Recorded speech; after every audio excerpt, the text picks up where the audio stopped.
Pujian syukur hanya layak kita persembahkan bagi Kristus kepala mempelai surga. Shalom, Philadelphia, kasih persaudaraan, nama Tuhan, keluarga Sion yang di gereja, ada beberapa yang datang ke gereja, ya, terutama tim yang melayani, juga yang tidak melayani juga bisa datang, yang sekarang ada bersama-sama. Puji Tuhan, mari kita manfaatkan waktu dengan sebaik-baiknya. Juga yang di rumah, ya usahakan supaya tidak terganggu saat mendengar firman. Ya memang kita usahakanlah ya, bagaimana kalau di rumah, memang kalau ingin aman ya di gereja, tidak ada gangguan, tidak ada disuruh ke sana kemari, tidak ada nanti anaknya minta susu, minta teh, atau disuruh orang tuanya beli berambang lah, bawang, ya beli buncis, segala macam. Belum lagi nanti waktu streaming dimulai, ya penjual lewat di depan rumah, ya yang pentol lah, cilok lah, apa itu, ya, mengganggu konsentrasi ya. Tapi mari diusahakan ya, bisa entah di ruang keluarga kalau ada, kalau nggak ada ya di ruang mana pun juga boleh, atau di loteng atau di mana gitu. Yang penting usahakan supaya fokus konsentrasi ya. Ya. Karena saat ini kita bersyukur bahwa firman Allah datang ke rumah kita. Firman adalah Allah. Kita hormati, kita hargai. Allah rela datang ke rumah kita loh, ya. Nah, kalau kita nggak menerima Allah dengan baik bagaimana? Katanya ingin diberkati. Katanya ingin dikuatkan hidupnya. Nah, kalau Allah yang memberi kekuatan mau datang memberi kekuatan ditolak, terus bagaimana kita kuat? Katanya butuh firman. Begitu Allah mau datang, kalau nggak diterima. Itulah manusia, kadang bingung dengan dirinya sendiri. Katanya saat menderita mau dikuatkan. Nah, sekarang ini Allah mau menguatkan kita. Kita terima gitu. Yang di rumah juga siapkan diri. Ya kalau perlu tutup pintu atau gorden atau apalah gitu ya, diusahakanlah ya bagaimana caranya. Ya, supaya fokus mendengarkan. Ya enggak lama ya, kita kurang lebih 1 jam ke depan ya. Nanti kalau ada berkat tambahan ya puji Tuhan. Hari-hari ini kan kita minta tambahan toh. Ya, segalanya minta ditambahi. Kalau firman Allah minta dikurangi. Amin. Ya, untung enggak amin ya. Segalanya minta ditambah ya, firman minta dikurangi ya, payah gitu kan ya. Nah ya, kita akan 1 jam ke depan ya, sesuai dengan kehendak Allah lah. Nanti kalau ada tambahan ya bersyukurlah, berarti Allah mau menasihati kita ya. Puji Tuhan, banyak hal sudah kita terima dari berkat firman pengajaran ini. Memang pada intinya akan membentuk hidup kita ini supaya kokoh ya, kuat gitu, tabah, bersemangat gitu.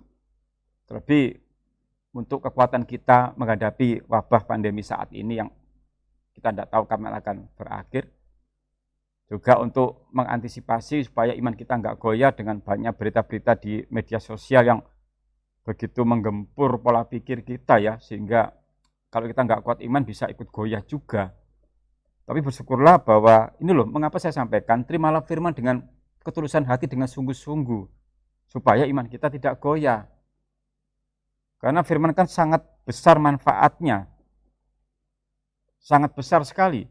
Ya untuk mengarahkan langkah hidup kita, untuk menguatkan iman kita, ya banyak hal. Bahkan untuk menyatakan kesalahan kita, bahkan manusia sendiri yang merasa tidak salah ternyata banyak salahnya. Merasa diri benar, tapi ya gak pernah benar. Itu kan manusia seperti itu. Hanya merasa dan merasa saja. Ya. Jangan sampai nanti Tuhan Allah kecewa dengan kehidupan kita. Seperti Tuhan Allah kecewa ya dengan bangsa Israel. Mereka begitu dipelihara, mereka begitu dipilih ya khusus. Tapi ya kita semua tahu bagaimana perjalanan kehidupan bangsa Israel, yang gambaran adalah kita saat ini, yang kadang-kadang kita mengecewakan hatinya Tuhan. Ya inilah hidup kita. Selagi kita ada di dunia ini, banyak hal yang bisa mengganggu iman kita, sehingga kadang-kadang kita ya lupakan firman Tuhan. Bukan kadang-kadang, seringkali juga kita lupakan firman Tuhan, sehingga banyak kesalahan. Tapi bersyukurlah, kita salah diingatkan lagi, kita keliru dibetulkan lagi. Itulah firman pengajaran. Dan akhirnya seperti tadi yang saya sampaikan, bahwa Tuhan Allah juga kecewa dengan kehidupan bangsa Israel. Mereka sudah dianggap ya sebagai umat pilihan, dan digambarkan sebagai kebun anggur, tapi sikap mereka mengecewakan. Sehingga Tuhan Yesus mengatakan, akulah pokok anggur yang benar, itu ada alasannya. Enggak langsung Yesus mengatakan itu, ada latar belakangnya. Tapi kita baca dulu ya supaya kita nanti akan tahu apa maksud Yesus dengan mengatakan akulah pokok anggur yang benar ini. Mari kita buka Yohanes 15 ayat yang pertama. 1, 2, 3. Akulah pokok anggur yang benar dan Bapakulah pengusahanya. Amin. Setiap Yesus berkata-kata itu pasti ada latar belakangnya. Seperti waktu khotbah di bukit itu, yang tentang berbahagialah, itu pasti ada alasannya. Kemudian dilanjutkan dengan kamulah terang dunia, kamulah garam dunia. Itu semua tertuju kepada khususnya para murid. Ya, para murid, sehingga Yesus punya suatu alasan tertentu. Nah, kalau sekarang ini Yesus mengatakan, akulah pokok anggur yang benar, ini ada alasannya, nggak langsung, orang Jawa bilang nggak langsung ujuk-ujuk. Terus ayat 1, akulah pokok anggur yang benar, kan kita bingung. Lah masuk Yesus kayak anggur kan bagaimana? Kan bayangan kita rumbun-rumbun yang ungu-ungu seger gitu kan. Apalagi air anggur dikasih es gitu kan, siang-siang gini kan ya menyegarkan kan gitu loh. Ya, ada alasannya ya. Atau es jus anggur itu, waduh. Siang-siang begini sambil ibadah minum itu kan seger sekali gitu kan. Ya di gereja tidak bisa, di rumah mungkin bisa, ya kan juga tidak kelihatan sini ya. Haleluya. Akulah pokok anggur yang benar. Mari kita lihat dulu apa latar belakang dari Yesus mengatakan ini. Ya. Yesaya 5. Yesaya 5. Ini diberi batas dulu. Kita ke Yesaya dulu. Kita mau melihat dulu apa latar belakang Yesus kok mengatakan akulah pokok anggur yang benar. Apa alasannya ya. Di situ Yesaya 5 ayat 7, tapi kita akan baca ayat 1 sampai 7 ya. Jangan menyesal kalau membaca banyak ayat loh. Katanya 7 kok 1 sampai 7. Bonus ya. Jangan nyesal kalau baca ayat tambahan itu. Malah berbahagialah gitu kan. Yesaya 5 ya, ayat 1 sampai 7. Agak panjang enggak apa-apa, pelan-pelan aja. Toh masih panjang waktunya kan ya. 1, 2, 3. Kita baca judulnya ya. 1, 2, 3. Nyanyian tentang kebun anggur. Aku hendak menyanyikan nyanyian tentang kekasihku. Nyanyian kekasihku tentang kebun anggurnya. Kekasihku itu mempunyai kebun anggur di lereng bukit yang subur. Ia mencangkulnya dan membuang batu-batunya. Dan menanaminya dengan pokok anggur pilihan. Ia mendirikan sebuah menara jaga di tengah-tengahnya. Dan menggali lubang tempat memeras anggur. Lalu dinantinya supaya kebun itu menghasilkan buah anggur yang baik, tetapi yang dihasilkannya ialah buah anggur yang asam. Maka sekarang hai penduduk Yerusalem dan orang Yehuda, adililah antara aku dan kebun anggurku itu. Apalagi yang harus diperbuat untuk kebun anggurku itu, yang belum kuperbuat kepadanya. Aku menanti supaya dihasilkannya buah anggur yang baik. Mengapa yang dihasilkannya hanya buah anggur yang masam? Maka sekarang aku mau memberitahukan kepadamu apa yang hendak kulakukan kepada kebun anggurku itu. Aku akan menebang pagar durinya, sehingga kebun itu dimakan habis dan melanda temboknya, sehingga kebun itu diinjak-injak. Aku akan membuatnya ditumbuhi semak-semak, tidak dirantingi dan tidak disiangi, sehingga tumbuh putri malu dan rumput. Aku akan memerintahkan awan-awan supaya jangan diturunkannya hujan ke atasnya. Sebab kebun anggur Tuhan semesta alam ialah kaum Israel, dan orang Yehuda ialah tanam-tanaman kegemarannya. Dinantinya keadilan, tetapi hanya ada kelaliman. Dinantinya kebenaran, tetapi hanya ada keonaran. Amin. Ini bisa diteruskan sampai satu pasal, tapi kita ambil poinnya ayat 1 sampai 7 dulu. Fokus kepada ayat yang ke-7. Jadi kebun anggur itu gambaran bangsa Israel yang sangat dicintai oleh Tuhan Allah, tapi ternyata mengecewakan. Padahal maksudnya Tuhan Allah memilih bangsa Israel itu supaya dia bisa menjadi berkat. Dan itulah kehidupan kita. kita kan dipilih. Allah mau kita ini jadi berkat. Tapi faktanya ternyata adalah dinantinya keadilan, tapi yang ada kelaliman. Dinantinya kebenaran, yang ada malah keonaran. Onar itu ya berbuat yang tidak baik, bikin masalah selalu. Jadi bangsa Israel ini merupakan gambaran suatu kebun anggur, ya disayangi, dipelihara, dan tujuan Allah untuk memilih bangsa Israel supaya menjadi berkat. Memang kehidupan bangsa Israel itu kalau kita cermati, ya inilah kehidupan kita.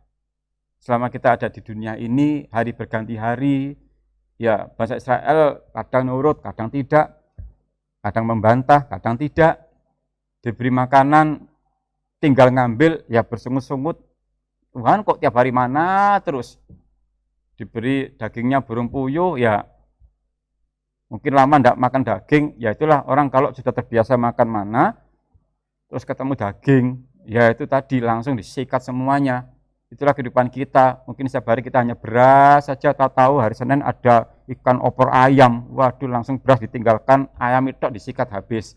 Hati-hati keloloten ya. Bahaya loh. Kalau akibatnya keloloten, ya megap-megap nanti gitu loh. Bangsa Israel ya itulah kehidupan kita secara rohani. Dan Allah kecewa ya melihatnya bahwa yang dikehendaki supaya ada suatu keadilan, ada suatu kebenaran, tapi ternyata yang muncul yaitu kelaliman, keonaran itu. Ya. Yeremia 2 ayat 21. Yesaya ini kita batasi sejenak ke Yeremia dulu ya. Yeremia 2 ya. Yeremia 2 ayat yang ke 21 ya. Ini membuktikan atau menunjukkan bahwa Allah itu kecewa dengan bangsa Israel yang kalau istilahnya digadang-gadang ya. Digadang-gadang jadi berkat, tapi ternyata yang muncul kelaliman dan keonaran. Yeremia 2, 21 ya. 1, 2, 3. Namun aku telah membuat engkau tumbuh sebagai pokok anggur pilihan, sebagai benih yang sungguh murni. Betapa engkau berubah menjadi pohon berbau busuk, pohon anggur liar.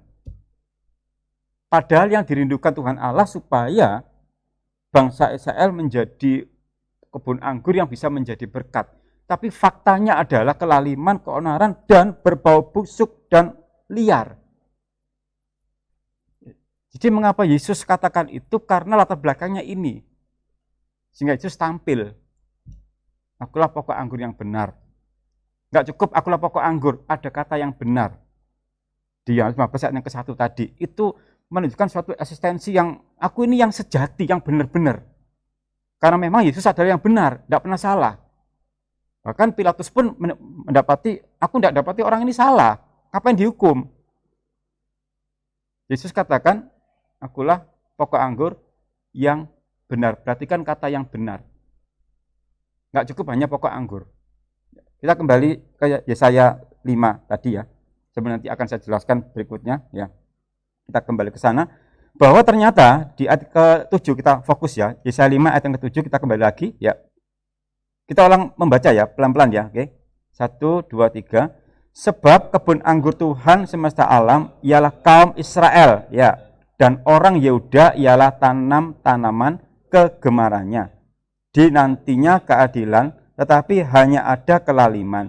Dinantinya kebenaran, tetapi hanya ada keonaran. Oke, mari kita perhatikan bagian yang awal ya.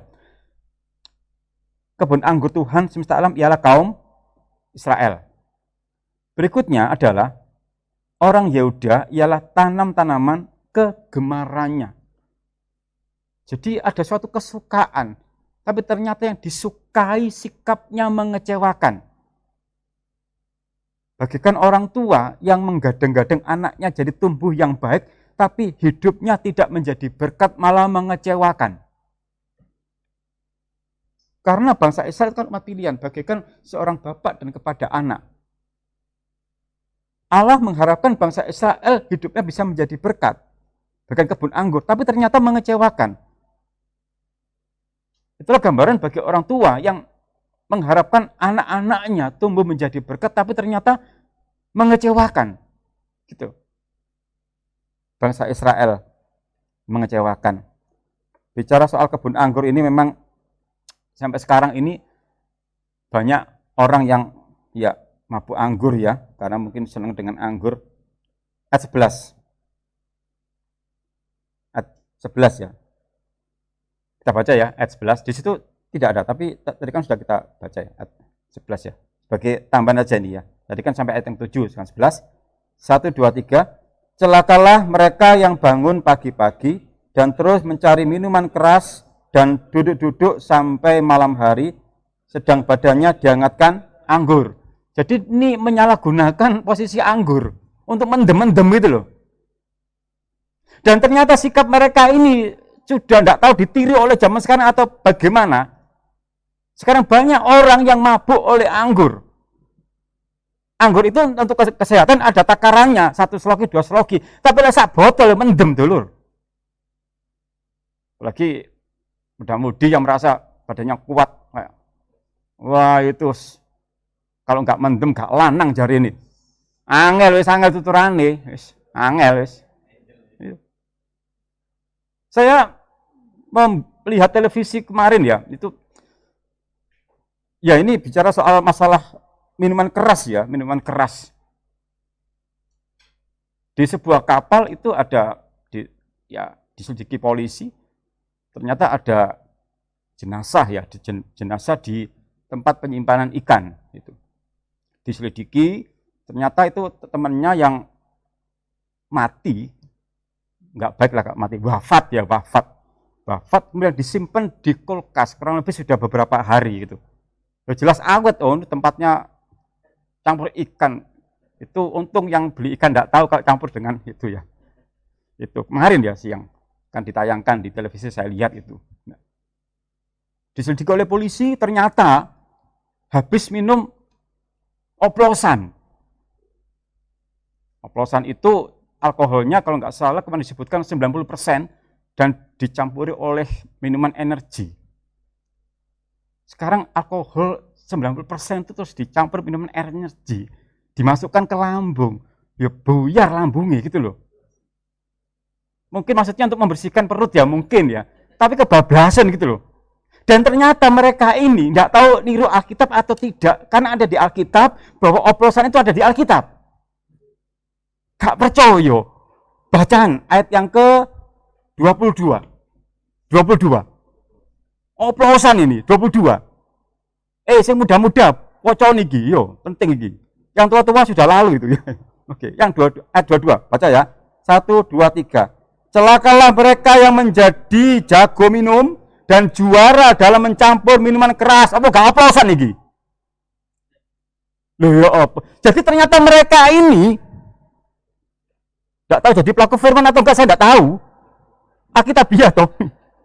Ya. Tutupin botolmu, tutupin oplosanmu, celing. Itu lagu pernah viral itu ya. Saya membaca, ternyata sudah dinubuatkan gitu loh. Jadilah pelaku firman yang baik, jangan yang enggak baik. Tapi dia juga menggenapi isi Alkitab. Ternyata orang yang suka oplosan itu sudah ada di Alkitab loh ya. Dan mereka dikatakan apa? Dan juara dalam mencampur minuman keras. Gara-gara anggur. Ini sikap yang mengecewakan. Kalau bapak-bapak gak mungkin lah ngoplos-ngoplos kayak gini, gak zaman ya. Bapak-bapak itu perlu banyak ibadah saja lah pokoknya. Banyak praktek firman. Ini yang muda-muda terutama ini.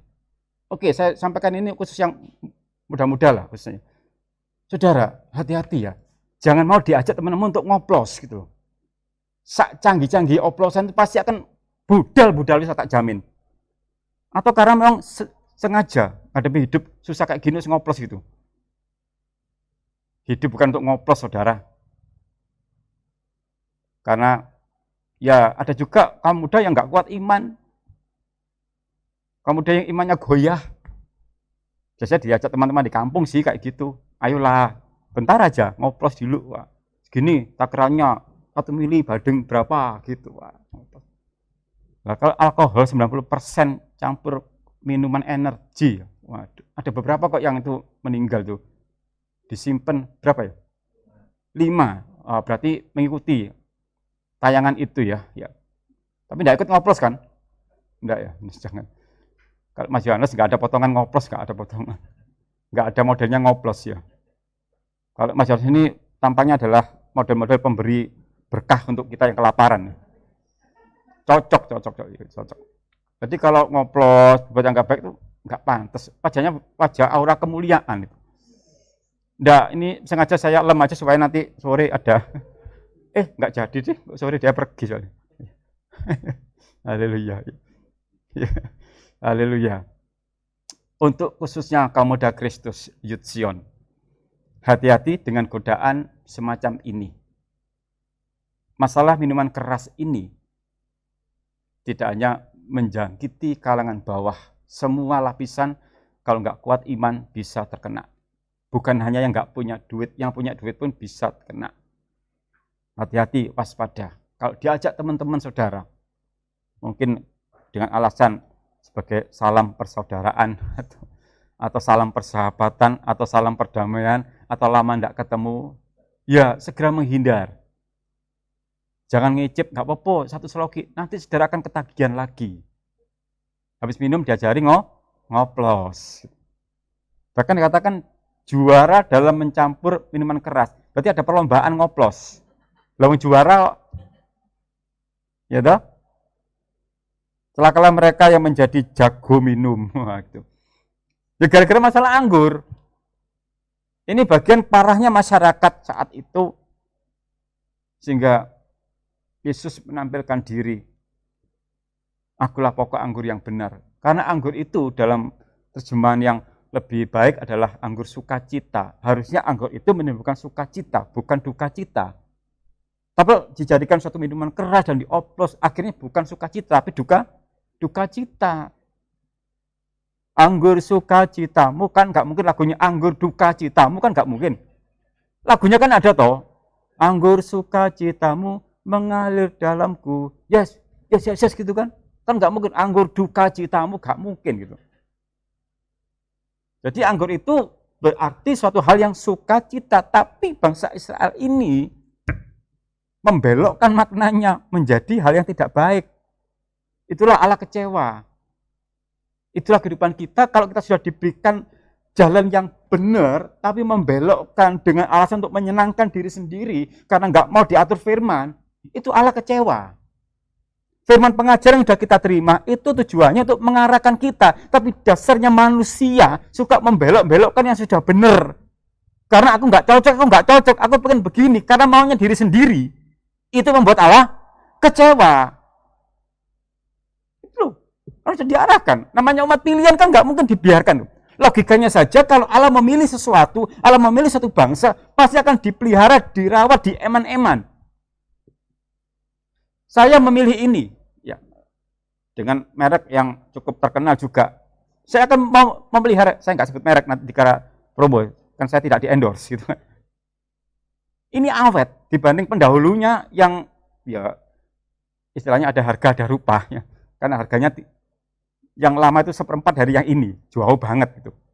Tapi terbukti karena saya memilih ini ya saya rawat. Selesai mesti saya kasih kantong di sini. Selalu ini. Ya, itu saya pakai lagi. Ini. Tanpa ini ya khotbah berakhir sekarang juga. Karena apa? Tidak ada yang memindahkan. Slide-nya gitu loh. Ini saya pilih ini, berarti saya rawat, saya pelihara. Gitu. Dan Allah memilih bangsa Israel itu pasti akan dirawat, dipelihara. Tapi kenyataannya mengecewakan. Kita renungkan diri kita selama ini bagaimana? Bagaimana sikap kita selama ini mengecewakan Tuhan atau enggak? Sudah banyak firman kita terima, kita tinggal melakukan saja karena Allah tidak mungkin menjatuhkan kita. Firman setajam apapun tidak mungkin menjatuhkan kita. Tapi justru menguatkan kita. Kalau kita mau melakukan, Allah memilih kita supaya kita dimampukan, dikuatkan. Tapi ternyata kenyataannya, realitanya, bangsa Israel mengecewakan. Sehingga Yesus katakan, akulah pokok anggur. Bukan hanya pokok anggur, ada pokok anggur yang benar. Kita kembali ke Yohanes. Jadi itu alasannya mengapa Yesus menampilkan diri. Akulah pokok anggur yang benar, alasannya dari Yesaya tadi. Karena bangsa Israel mengecewakan. Mabuk oleh anggur, jago minum, juara ngoplos. Waduh. Dan ternyata sudah dinubuatkan itu ya.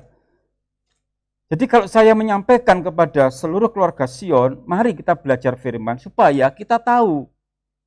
Karena yang terjadi dalam kehidupan kita, yang dulu, sekarang, dan yang akan datang, semua sudah ada di Alkitab. Artinya kalau ada apa-apa dengan kita, kalau kita tahu dari Alkitab ini, kita nggak kaget, sudah ada di Alkitab kok, kan gitu. Penyakit sampar, menular, sudah ada kan di Alkitab? Nah ya, jadi kalau kita tahu, oh enggak kaget memang sudah ada gitu. Tapi kalau enggak pernah belajar firman, enggak ngerti, kaget, bingung, gelisah. Kalau ada masalah kamu enggak usah gelisah. Kenapa? Ada di Alkitab. Dana kepada Tuhan, minta perlindungan. Sudah ada semua. Makanya dengan tidak bosan-bosannya saya sampaikan, belajarlah firman pengajaran, supaya kalau ada apa-apa dalam hidup kita, tidak bersungguh-sungguh, tidak ngomel, enggak jelas. Gitu. Kita ngerti. Sampai ngoplos pun, kita lihat di televisi, oh sudah ada di Alkitab. Ya kita lihat aja, tenang aja. Pembunuhan, dimutilasi, diatet-atet itu. Sudah ada. Pembunuhan gara-gara apa? Masalah keuangan kan. Sudah ada di Alkitab kan, firman Allah. Akar segala kejahatan ada cinta. Sudah ada semuanya. Pembunuhan sudah ada, sama Kain Habil. Sudah ada. Dasarnya kan iri, itu karena butuh uang dan juga iri. Dia kok kaya, aku kok enggak. Ya jelas apa enggak kerja. Itu iri yang enggak berdasar gitu loh. Kan sepanjang kekasih ini kesulitan pekerjaan toh. Karena kena pandemi. Dan yang dibunuh itu manajer HRD, keren dong. Itu saya lihat fotonya, wah ini diincar para wanita ini. Keren loh, mapan, kaya. Ini pasang kekasih. Karena penggawaian. Dasarnya adalah karena masalah uang dan iri. Kok dia kaya? Ya jelas kaya, nyambut gawe. Ya. Saya membaca, iri gak berdasar. Ya iri sing elegan gitu loh. Iri yang elegan itu sama-sama usaha ini. Sukses ini belum, oh itu elegan. Ini gak lapo-lapo iri mbak sing soge. Harus bertobat ya. Itu iri yang gak elegan itu. Itu kan. Dan sudah ada di Alkitab. Masalah pelakor itu kan si perempuannya pelakor juga. Tidak usah saya jelaskan, nanti pelakor tahu semuanya lah. Ada di Alkitab. Sudah ada. Makanya kalau kita tahu isi Alkitab ini, kita ngerti. Jadi kita ikut hidup ini. Oh ada masalah, oh sudah ada kok. Mengkhotbah mengatakan semua ada waktunya, ya sudah. Jalani saja. Jadi hidup nggak akan ngomel, nggak akan menyesal, nggak akan bunuh diri gitu loh. Orang yang bersyukur dalam segala perkara, dia tahu bahwa memang itulah hidupku, gitu loh. Tapi kalau nggak pernah bersyukur, ngomel-ngomel, dia nggak pernah baca firman itu. Gitu. Saat sakit, kok disuruh bersyukur? Ada di Alkitab. Oh iya. Bencana datang, oh iya tanda akhir zaman. Enak toh. Sekarang aku kok kekurangan jasmani. Cuma ada waktunya, gak seneng terus, nduk. Anak wayahe gitu kan. Nanti siang kok enggak ada apa-apa makanan. Ya semua ada waktunya. Yang penting kan sekarang rohani dulu. Jasmani nanti siang. Kalau ada. Kalau enggak ada ya harus diadakan kan gitu. Manusia kan berharap toh. Nah, semua sudah ada. Makanya kalau kita sungguh-sungguh belajar firman, hidup itu tenang. Orang yang tenang hidupnya dia mau belajar firman karena tahu. Manusia hidup bukan hanya dari roti saja, tapi setiap firman yang aku sampaikan. Itulah membuat kita tenang. Dalam pekerjaan ada masalah, ya sudah ada masalah. Paulus saja banyak masalah, meskipun dia seorang pranawiwan tingkat tinggi kalau saya katakan, ya ada masalah. Artinya apa? Ikut Tuhan pun tetap ada masalah. Paulus itu kurang kaya apa sih orang itu? Mengajari begitu banyak jemaat, dia ngerti. Bahkan dari jarak jauh dengan ilmu kebatinan mungkin dia tahu. Ya memang semua dari ilham Roh Kudus dia tahu. Toh masih mengalami sengsara. Apalagi kita. Jadi keluarga Sion, saya tidak bosan untuk terus mengajak.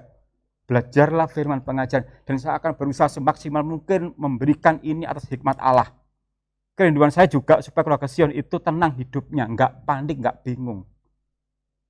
Jangan kaget, ikut Yesus pasti ada masalah, enggak mungkin enggak. Kalau pengen enggak ada masalah ya itu tadi, ya, gampang, ngoplos. Tak jamin kalau masalah wis itu. Ya, tetap tenang. Dalam studi ada masalah, wes payah. Kalau studi Jakarta tugas akhir enggak ada masalah, enggak asik, enggak ada ceritanya nanti. Enggak ada tantangannya, saya juga mengalami begitu perjuangannya. Yes, dilalui saja. Tapi saya percaya kalau berserah kepada Tuhan semua indah pada waktunya, ya selesai juga. Meskipun tahu agak lama, kalau masalah lamanya itu relatif ya, tergantung semangatnya gitu loh. Ya enggak pas, yang penting kan selesai gitu loh. S1 begitu lama, S2 juga lama juga. Kan buat bisa untuk bahan cerita waktu khotbah. Ilustrasi yang nyata. Kalau pendetanya lancar terus kan enggak asik kalau kasih ilustrasi gitu. Nanti khotbah penderitaan tapi pendetanya enggak pernah ngalami sorok, menjaga tugas akhir. Kamu dan ini enggak percaya. Angga enggak percaya. Oh, Om lancar kan Om. Oh, tak ada enggak, Om ini sorok enggak. Gitu. Semangat gitu. Puji Tuhan. Jadi mari kita belajar firman ya. Kita tahu dan hari ini kita belajar bahwa jangan sampai kita mengecewakan hatinya Tuhan. Sudah dipilih, bangsa Israel dipilih sebagai umat pilihan, sebagai kebun anggur yang kupelihara, kujaga, ternyata mendem. Ngoplos. Tapi bersyukurlah kalau pada siang hari ini kita akan belajar bagaimana Yesus tampil, menampilkan diri, akulah pokok anggur. Gak cukup hanya pokok anggur yang benar. Kuncinya adalah pokok anggur yang benar di sana. Ini, Yesus ingin memperlihatkan dirinya sebagai pokok anggur. Namanya pokok anggur adalah sumber kehidupan. Ya. Bagi ranting-ranting. Kalau pokok anggur tidak bisa menjadi berkat, maka pasti akan mengecewakan. Dan bangsa Israel tidak bisa menjadi anggur yang menjadi berkat. Sehingga Yesus tampil. Supaya nanti setiap ranting yang menempel pada pokok anggur, dia bisa menikmati aliran gizinya gitu loh. Dan bisa menjadi berkat. Ini bicara masalah rohaninya. Jadi Yesus tampil sebagai pokok anggur yang benar, memang dia benar. Dan nanti setiap ranting yang menempel pasti akan menerima asupan gizi dari pokok anggur. Kalau pokok anggurnya nggak benar, rantingnya tambah nggak benar. Kalau pokok anggurnya nggak sehat, rantingnya loro kabeh gitu.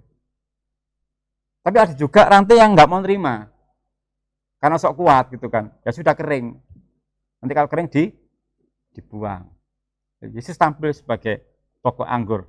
Dia menyatakan sumber kehidupan. Namanya pokok, bicara soal pokok, itu kan sumber segala-galanya. Jadi makna pokok anggur, kata pokok itu dia sumber. Setiap ranting yang menempel, maka dia pasti akan menerima aliran kehidupan. Kalau sebuah pohon, rantingnya patah, dia tidak terima asupan gizi dari pokok, akibatnya apa? Kering toh? Itulah kehidupan kita. Kalau kita nggak nempel pada pokok anggur yang benar, hidup kita kering, rohani kita kering. Dan hidup kita tidak sejahtera. Karena itu, aku suka dekat kepada Allah. Supaya ada perlindungan. Kalau kita nggak nempel, nggak bisa. Mendekatlah kepada Allah dan nikmati kuasa perlindungannya, gitu kan? Pentingnya pokok anggur di sana, ya. Yesus tampil sebagai pokok anggur atas dasar karena kecewa dengan bangsa Israel yang menyalahgunakan makna anggur itu, yang harusnya sukacita menjadi duka cita. Yang pertama, di situ dikatakan, akulah pokok anggur yang benar dan Bapakulah pengusahanya. Nanti kita akan bahas ayat 1 sampai yang ke-8 ya. Jadi sampai nanti 1 jam ke depan. Tadi saya bilang 1 jam ke depan, sekarang juga saya ngomong lagi 1 jam ke depan. Jadi yang setengah jam tidak saya hitung ya. Oke. Kan sama tadi saya bilang 1 jam ke depan. Saya mulai dari sekarang 1 jam ke depan. Jadi tidak saya hitung ya. Gitu. Kan pengantarnya soalnya ya. Jadi ayat pertama sampai yang ke-8 saya beritahu saja, nanti tinggal ditunggu aja. 7, 8, langsung Alkitab ditutup, pulang. Ya, selesai. Oke. Bapakulah pengusahanya. Kalau dikatakan Bapakulah pengusahanya, berarti Yesus tidak berdiri sendiri. Ada sosok yang lain, itu yang menopang. Sehingga membuat Yesus menjadi pokok anggur yang benar. Karena dialah yang diutus oleh Allah. Bapakkulah pengusahanya. Kalau yang dikatakan pengusahanya harus yang lebih tinggi. Dan Bapa di surga mengutus Yesus ke dalam dunia. Dan Yesus menjadi pokok anggur untuk memberikan suatu contoh. Kalau enggak, ya enggak akan bisa. Karena Yesus saat itu sebagai utusan Allah. Firman itu telah menjadi daging yang 1 yang ke-14. Namanya menjadi daging, dia tumbuh menjadi suatu contoh teladan karena diutus oleh Allah. Dan Bapakkulah pengusahanya. Dan Yesus terus dipelihara oleh Bapa di surga langsung supaya kehidupannya bisa menjadi berkat. Dan puji Tuhan, kita bisa meneladani Yesus. Selama ada di dunia, hidupnya selalu menjadi teladan karena dialah yang benar. Pokok anggur yang benar. Seandainya dia pokok anggur yang salah, ya ngapain kita ikut-ikut? Jadi Yesus itu punya suatu misi yang juga sangat agung sekali. Memberikan contoh dalam hal kebenaran. Jadi pokok anggur yang benar ya tumbuh. Ya. Di bagian yang pertama. Ya. Sekarang yang kedua. Nah, saya percepat aja ya supaya tidak menanti dalam kesusahan nanti ya. Nanti dalam sukacita. Ya. Yang kedua sekarang. Ya. Kita baca ulang ya. Supaya nanti kita makin ngerti. Namanya belajar itu kan harus membaca. Ya. Nggak mungkin diawang-awang gitu. Ayat kedua kita baca ulang. 1, 2, 3. Setiap ranting padaku yang tidak berbuah dipotongnya. Dan setiap ranting yang berbuah dibersihkannya supaya ia lebih banyak berbuah. Ada 2 jenis ranting sini ya. Yang tidak berbuah, juga yang berbuah. Nah sekarang yang berbuah ini jelas menunjukkan orang Kristen yang tulen, yang betul-betul.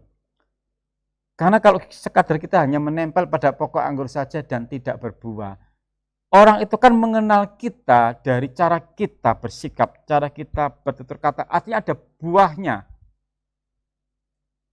Nah kalau nggak berbuah, berarti hasil kita selama ini ibadah itu nggak ada hasilnya sama sekali, hidup yang tidak bisa menjadi berkat itu Yudas, contohnya saja paling gampang Yudas lah. Saya tidak pakai contoh tokoh yang lain sekarang ini, nanti bisa berbahaya. Pakai Yudas saja, toh orang yang sudah nggak ada. Itu kan, gampang saja. Mau dituntut ya nggak bisa juga, orang yang nggak ada. Gitu. Yudas. Itu contoh kehidupan yang seharusnya dia bisa berbuah.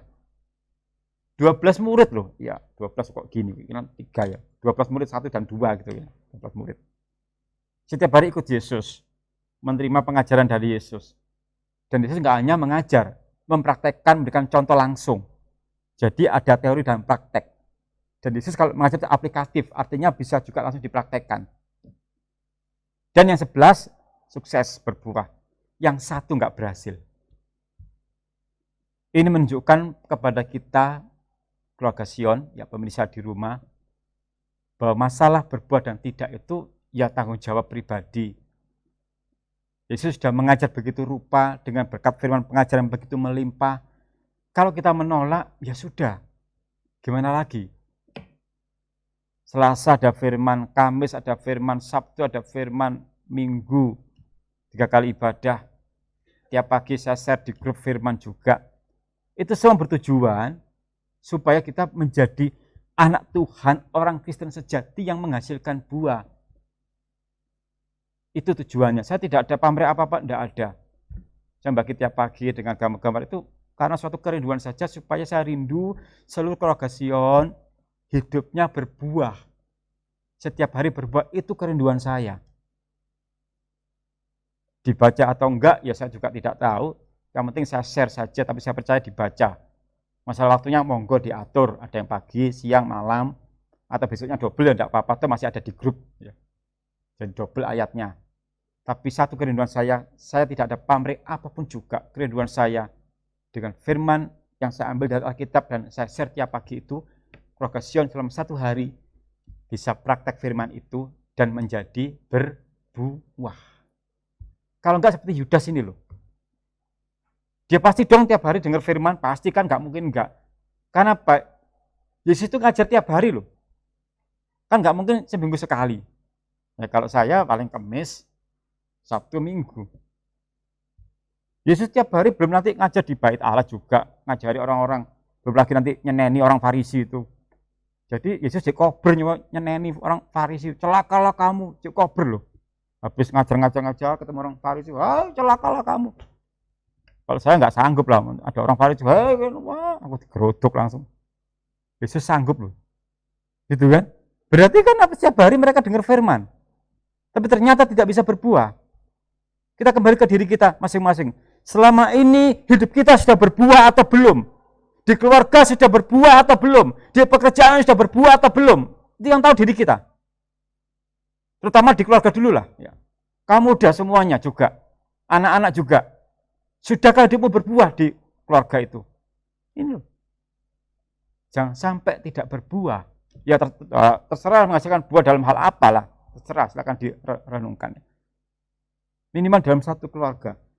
Tumbuhkan buah-buah dulu, buah yang baik tentunya, jangan yang busuk ya. Tadi kan bangsa Israel menjadi pohon anggur yang busuk kan. Gitu. Jangan sampai timbul kelaliman, keonaran. Tapi Allah menghendaki suatu kebenaran, keadilan. Nah, kalau dalam satu keluarga timbul kelaliman, keonaran, tiap hari selalu onar, terus artinya nggak ada damai, itu nggak menghasilkan buah. Itu tantangan kita.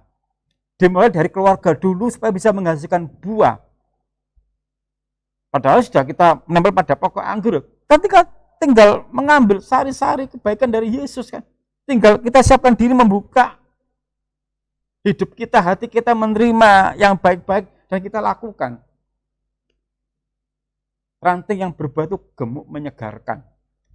Tapi yang enggak berbuah kurus, kering, kerontang.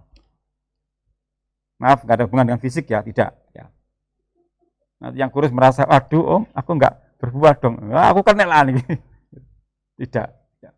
Maaf kalau mengarah ke situ tidak. Saya tidak ada hal ke situ. Tapi artinya bahwa setiap ranting yang menerima dari aliran kehidupan itu pasti hidupnya berbuah dalam arti itu menyegarkan.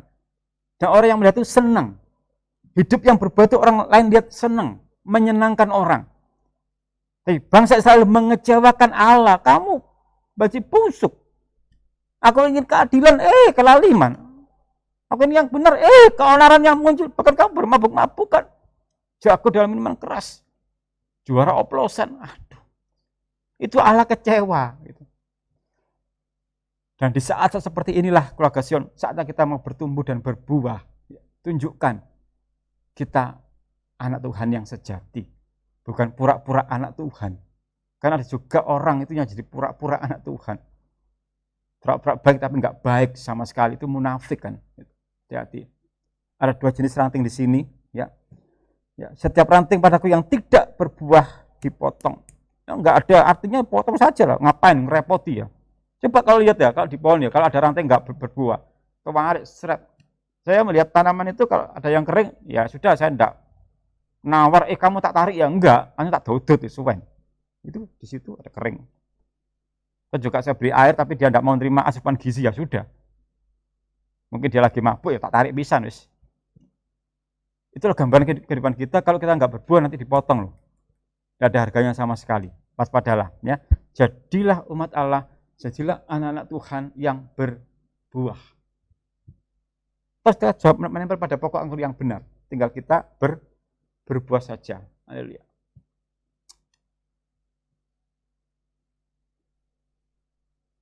Dibersihkan. Oke. Dan setiap ranting yang berbuah dibersihkannya. Kita buka Ibrani 12. Tentang arti dibersihkan. Tadi di ayat kedua ada kata-kata dibersihkan ya. Sekarang kita buka dulu Ibrani 12, 9 sampai 11.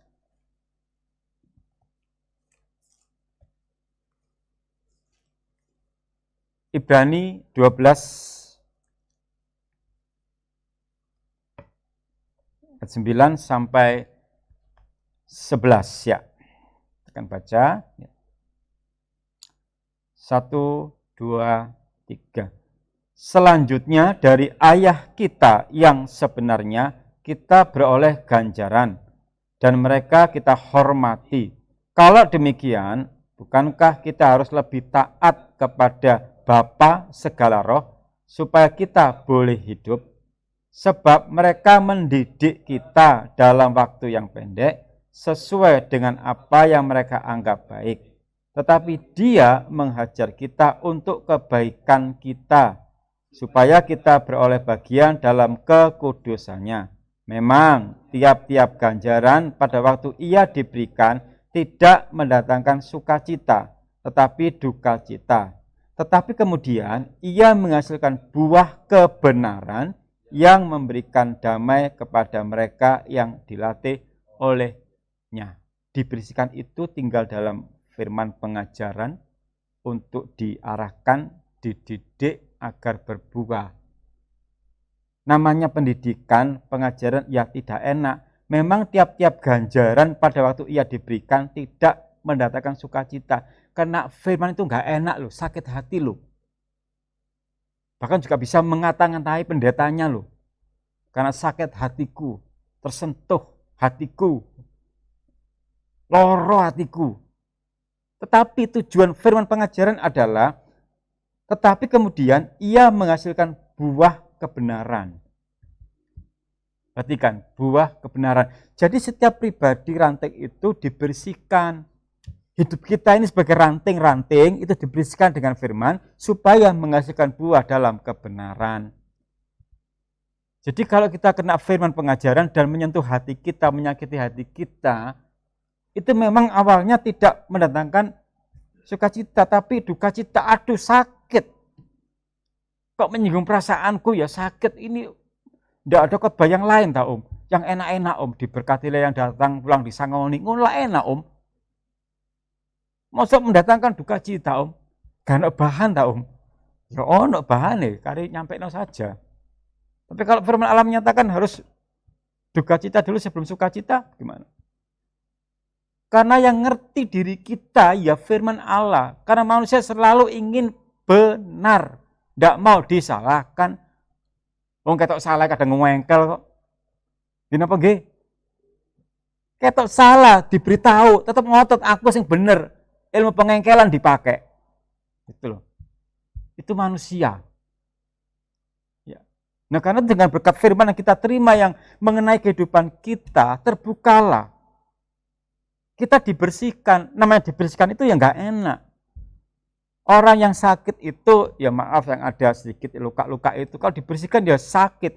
Tapi nanti endingnya bagaimana? Bersih kan?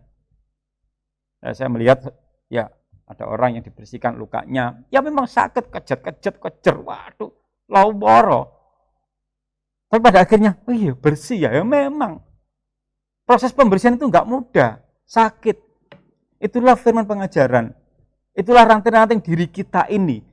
Yang kalau mau dibersihkan agar berbuah, ya terima firman. Ya, memang tiap-tiap ganjaran pada waktu ia diberikan tidak mendatangkan sukacita. Saat kena firman itu enggak enak, sakit, duka cita, tidak mendatangkan sukacita. Tapi nanti endingnya, goalnya adalah, hasilnya adalah ia menghasilkan buah kebenaran. Hidup kita dituntun. Dan bangsa Israel itu enggak mau. Pakai maunya sendiri. Disuruh nunggu Musa di Gunung Sinai ngambil itu 10 hukum Taurat. Ya begitu melihat, bikin patung disembah. Patung kan bisa apa kalau disembah gitu. Mau pindah aja nggak bisa. Tapi disembah dari emas segala macam lah. Logikanya kan gitu toh, mengecewakan.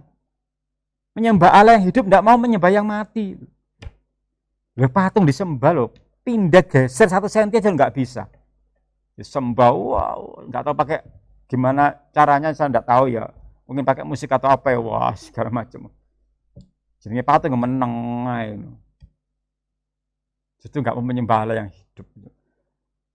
Jadi kalau kita dengar firman dan ada firman yang mengenai diri kita, bersyukurlah. Dia peduli dengan kita. Yesus mau kita menjadi baik. Bukan menjadi yang tidak baik. Jadi kalau ranting itu nanti dibersihkan, tujuannya agar kita berbuah dan menjadi berkat.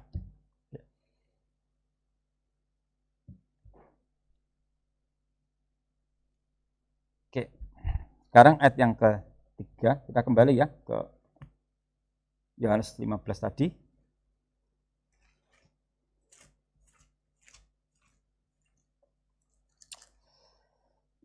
Kita baca ayat yang ke-3 ya.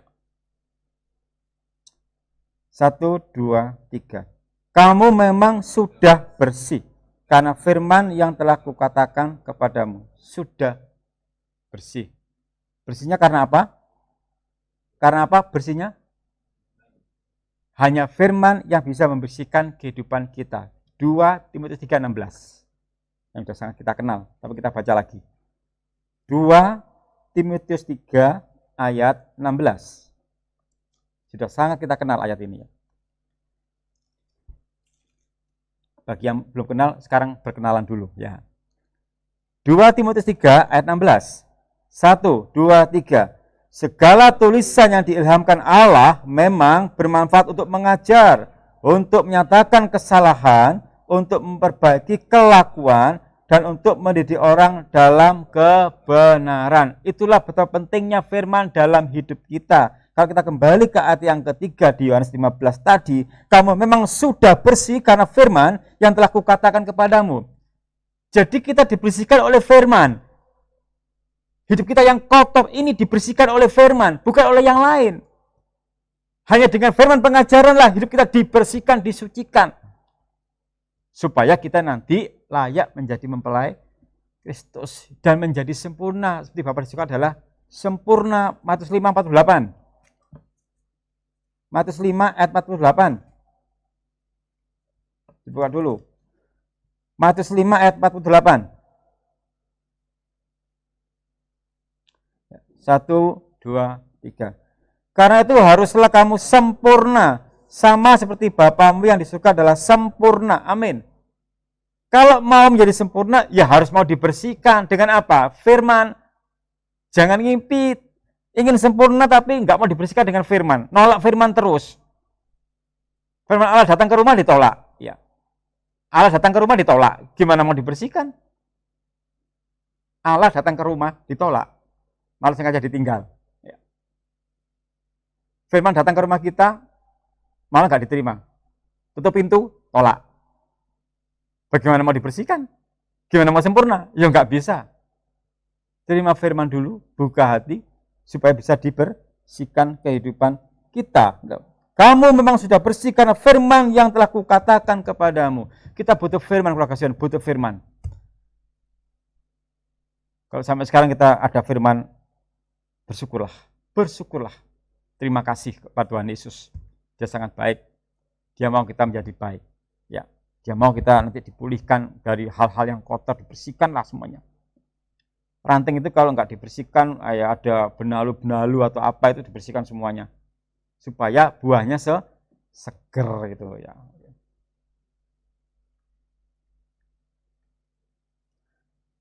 Ayat 4 sampai 5 sekarang. Kita kembali ke Yohanes ya. 4 sampai 5 sudah mendekati ya. Haleluya. Ya. Gak semangat ya, kepingin tambah. Puji Tuhan, lanjut ya wes ya. Sudah mendekati soalnya. 4, 5 saya gabung langsung 4 dan 5 ini ya. Tapi nanti yang ke-6, 7 tidak digabung sendiri-sendiri ya. Oke, ini hanya bonusnya aja 4 dan 5. Yuk kita baca dulu ya. 1, 2, 3. Tinggallah di dalam aku dan aku di dalam kamu. Sama seperti ranting tidak dapat berbuah dari dirinya sendiri kalau ia tidak tinggal pada pokok anggur. Demikian juga kamu tidak berbuah jikalau kamu tidak tinggal di dalam aku. Akulah pokok anggur dan kamulah ranting-rantingnya. Barang siapa tinggal di dalam aku dan aku di dalam dia, ia berbuah banyak. Sebab di luar aku kamu tidak dapat berbuat apa-apa. Sangat pentingnya bersekutu dengan Kristus. Tinggal di dalam aku. Firman juga tinggal. Jadi kalau kita ikut Yesus sebagai orang Kristen, tapi tidak mau bersekutu, tidak mau beribadah, tidak mau dengar firman, dan lebih parah lagi tidak mau berdoa, jelas kita tidak bisa kuat, kita akan lemah, dan hidup makin menderita. Sudah hidup menderita, tidak dekat dengan Yesus, nggak bersekutu dengan Yesus, tambah menderita. Kolose 1 ayat 10. Kolose 1 ayat 10. Ya.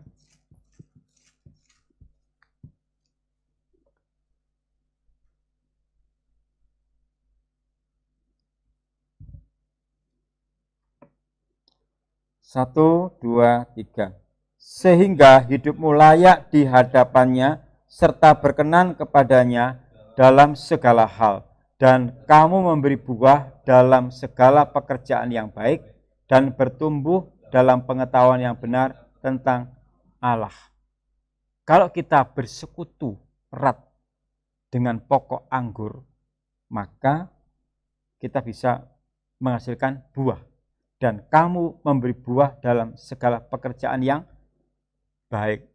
Kehidupan seseorang yang melekat erat kepada pokok anggur, saya pastikan hidupnya menghasilkan buah dalam pekerjaan yang baik. Bukan buah dalam pekerjaan yang tidak baik, tapi pekerjaan yang baik.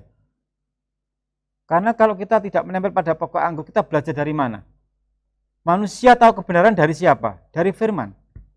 Bahkan tahu kesalahan dari siapa? Dari firman. Kita ini nggak punya ilmu apa-apa, kosongan. Tapi karena Allah yang memberikan hikmat kepada kita untuk memahami firman ini, kita jadi tahu, oh ini benar, ini nggak benar. Karena itu, tinggallah di dalam Tuhan Yesus Kristus agar bisa menghasilkan buah. Dan kamu memberi buah dalam segala pekerjaan yang baik dan bertumbuh dalam pengetahuan yang benar. Jadi seseorang yang menempel erat pada pokok anggur itu hidupnya berbuah dalam pekerjaan yang baik, juga pengetahuannya bertambah-tambah. Pengetahuan yang benar, menjadi pinter. Nah, jadi orang yang suka dekat dengan Allah itu pinter, itu pengetahuannya tambah. Takut akan Tuhan adalah permulaan Nah, tapi nggak pernah takut akan Allah, nggak pernah menghormati Allah, ya nggak pinter-pinter ya. Jadi kalau pengen pintar apa? Gimana? Takut akan Allah. Kan dari mulutnya timbul pengetahuan dan juga kecerdasan. Jadi saya nggak pinter-pinter itu mungkin jauh dari Allah gitu. Tapi yang pinter-pinter dekat dengan Allah ya. Bukan hanya mendekat tapi ya belajar gitu. Belajar dan berdoa. Doa itu apakah dekat kepada Allah. Tuhan, aku mau belajar, berikan hikmat-Mu. Nah itu, dekat toh. Belajar, mau masuk. Mau ulangan, mau belajar, nggak pernah berdoa. Digarap aja, bingung, nggak mari-mari. Liane ngomel-ngomel lah, sing gurune salah kayak soal lah, iki soalnya keliru gaya arek cilik lah. Soalnya gak ndonga dhisik gitu loh. Masih online lho ndonga gitu loh. Aja ndonga elek, tak ndongano sinyale macet ngono, iku elek. Ayo yang sekolah-sekolah kalau mau ulangan online, jangan gara-gara online terus gak berdoa. Saya curiga terjadi rasanya ini. Karena setiap firman itu gak kembali dengan sia-sia loh ya. Dan saya tidak mengkonsep kalimat ini langsung, live ini. Jadi ada juga anak Tuhan, kamu muda-mudi, yang waktu ulangan online gak pernah berdoa, langsung diguarap aja. Dan endingnya apa? Mesti ngomel-ngomel. Mangel, gak tahu sembahyang. Lek berdoa, masuk angel bersyukur. Dongakno gurune gak iso biji, ngono lho. Oleh api, ngono lho. Makanya ndonga, ora et labora berdoa dan bekerja. Doakan yang Anda kerjakan, kerjakan yang Anda doakan. Gitu. Puji Tuhan, kalau sudah terkena firman bahwa selama ini, iya om, aku ini kerjakan online gak pernah berdoa om. Langsung buka laptop, handphone, dikerjakno. Itu pun gak pernah mikir om, yes, apa jare. Tergantung feeling om, feeling. Aku pengen B ya B om. Kan gampang buka aplikasi Google Form, klik A, klik B. Gak mikir. Paling kok ya munggah om. Paling ya kok lulus. Iya tuh buka Google Form, ngelik tek. Kabeh tekarung ngene ini gadik tung tak tung kirim tung hasil muncul tung. Masa dibawa KKM enggak popo kemurahan kok lulus. Nilai kemurahan. Termasuk gurunya memberikan nilai kemurahan. Itulah saya.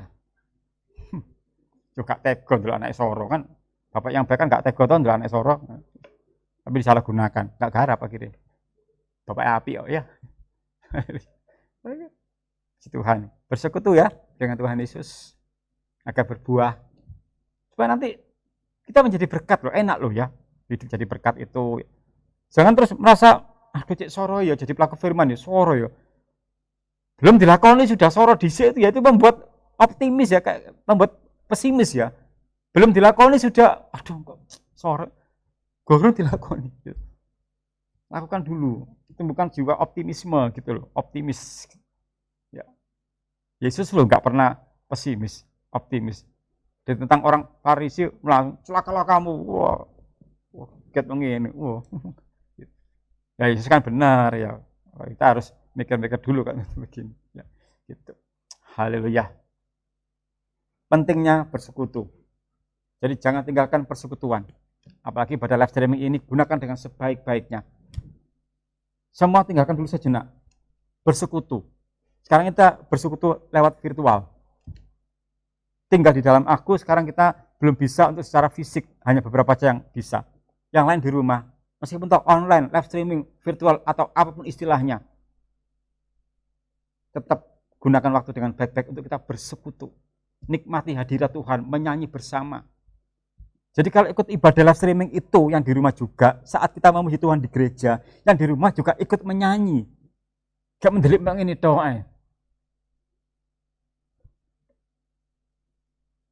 Nyanyi yo yang di rumah gitu loh. Yo. Yo gak usah keras-keras, ikuti. Namanya loh, katakan ibadah toh. Kita ini ibadah cuma beda tempat. Di gereja yang di rumah. Jadi kalau saat di sini menyanyi, di rumah ikut menyanyi. Tidak berdoa terus, doa ada saatnya. Awal ibadah dan mau firman dan selesai. Kita menyanyi dengan sukacita di rumah, berdoa terus. Tuhan kuatkan mereka, Tuhan dalam live streaming, Tuhan berkati pelayan Tuhan. Gak butuh doa terus-terusan, nyanyi gitu loh. Di sini selatihan berjuang keras. Tim multimedia berjuang keras agar lancar. Nyanyi yo. Ya enggak usah gerakan gini-gini enggak apa-apa kok ngene nyampluk sebelah ya repot juga gitu. Pokok nyanyi gitu loh. Ya, sambil lihat handphone nyanyi gitu. Kalau ku cari damai, nyanyi gitu. Allah sumber damai sejahtera. Dengan kita menyanyi ada sukacita, kan ada kuasa di dalam pujian. Gitu. Wis ngerti susah atau nyanyi. Allah sumber damai sejahtera menong ae.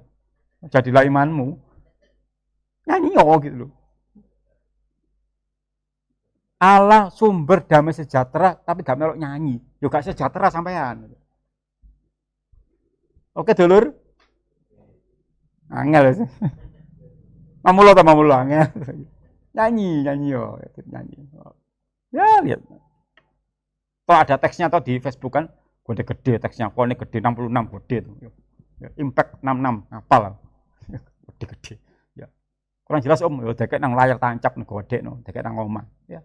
Nyanyi ya yang di rumah ya. Ya. Ya.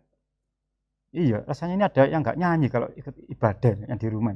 Loh saya enggak tahu loh, tapi feelingku mengatakan itu. Ada yang berdiam diri saja, mendelik sampai mari ibadah mendelik terus Enggak stres wongnya.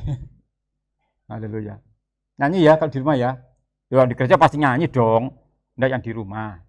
Nah nanti kalau yang di gereja ini di rumah ikut ibadah enggak datang ya. Yang saya sampaikan dengan ingat, oh iya kemarin udah Om sampaikan sih, aku tak nyanyi gitu. Ibadah wanita nyanyi yo. Lah aku kaum pria kok, lu gak apa-apa nyanyi, toh gak sing ngerti nang omah. Iya kan? Nah, biasanya kalau ibadah wanita di rumah ya bapaknya ngalih hilang. Kan untuk kaum wanita, ya nyanyi enggak apa-apa atau bisa dengarkan khotbahnya yang digembala kan biasa enggak ikut ibadah wanita toh, tapi saat live streaming di rumah ikut ngrungokno. Ya supaya saja ikut ngrungokno omah kok. Yesuwa itu, Yosef itu laki-laki semuanya, pasti laki-laki lah. Ya. Oma khotbah, Oma Sarmin ikut, coba. Loh kita keluarga Sion malah dipatahin nih Facebooknya. Khotbah mana? Kan liane ta iki bagi-bagi makanan ta ya apa ngono. Malah kaum wanita Sion malah menghindar jauh. Blonjo lah enak ngono. Lho ya apa rek? Sing luar pulang ngrungokno Sing dalam kota, dalam negeri, dalam pelosok. Malah dipateni Facebook, gak ono kuota. Tapi buka status sedino kuat. Nyindir mana aku gak nyindir. Tak terus nih. Haleluya. Loh ini fakta realita kenyataan fenomena gitu loh. Yang di rumah jangan mengabaikan. Tetap ibadah, ikuti dengan sungguh-sungguh, dengarkan firman. Malah enak loh. Nggak susah-susah transport, harus ganti baju, wis nyuwantai pokoknya. Tapi ojo sembarangan gaya klambi sarungan ojo ya. Ya sing apik lah, jeneng ibadah kok, yang sopan itu. Haleluya. Oke ya, jadi pentingnya bersekutu. Jadi di rumah pun ayolah kita bersekutu, nyanyi bareng sukacita, ibadah. Saya sudah lama loh di sini, sudah 5 bulan ya. April, Mei, Juni, Juli, Agustus, September. Masuk 6 bulan. Ya apa dipasang Desember ya, mesisan. Itu kita sampai akhir tahun ini loh. Natalan virtual kok malam tahun baru. Nang omah juga. Jajannya mana digowo. Itu kan yang kita nantikan setiap malam tahun baru kan. Nah itu. Haleluya. Tapi kita berdoa lah ya supaya nanti Natal enggak virtual kan enggak asik juga. Tapi biarlah kehendak Tuhan yang jadi. Ya. Yang penting kita mau taat firman. Haleluya. Kita teruskan ya. Ini masih yang 4 sampai 5 loh ya. Belum 6 7 8. Oke, tenang dulu. Kalau memang kita adalah ranting yang ada di dalam dia, ini pertanyaannya, buah apakah yang dihasilkan? Karena tadi fokusnya adalah supaya kita berbuah. Nah, pertanyaan untuk kita juga untuk saya, buah apa yang kita hasilkan? Yang baik atau enggak baik? Karena kadang-kadang buah yang enggak baik itu muncul duluan. Lebih gampang mana? Sombong sama rendah hati. Muncul duluan kan? Gitu.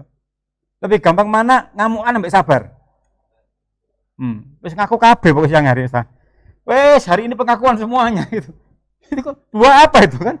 Itulah tantangan kita gitu. Jadi pertanyaannya kalau kita tinggal dalam pokok anggur yang benar itu memang menghasilkan buah. Tapi juga kita perlu mikir, buah apa yang tumbuh duluan? Ya tergantung kita gitu loh. Ini masalah pribadi.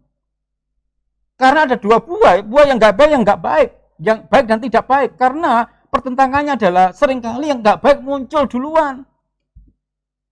Karena buah roh 9. Kena daging berapa? 15. Itu tantangannya. Mau tinggal hati, ya.